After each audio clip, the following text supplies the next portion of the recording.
Pessoal, quero contar uma novidade.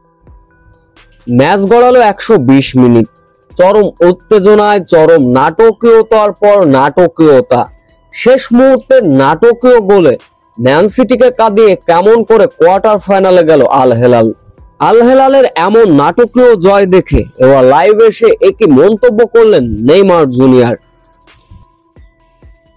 Club বিশ্বকাপের knockout match, যেখানে মুখোমুখি ম্যান সিটি এবং আল হেলাল।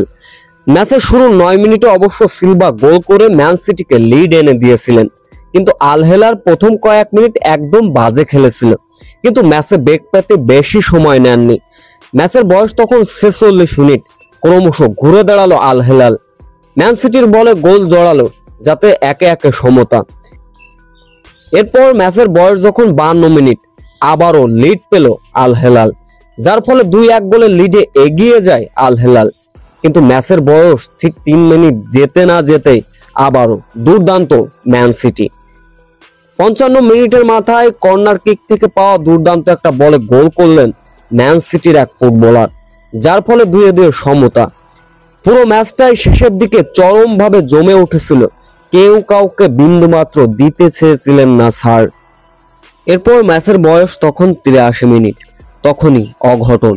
ম্যান সিটির 25 নম্বর জার্সি পরিহিত খেলোয়াড়ের হেড, আল হেলালের গোলকিপার গোলের ভিতর থেকে গোলটাকে সেভ করলেন।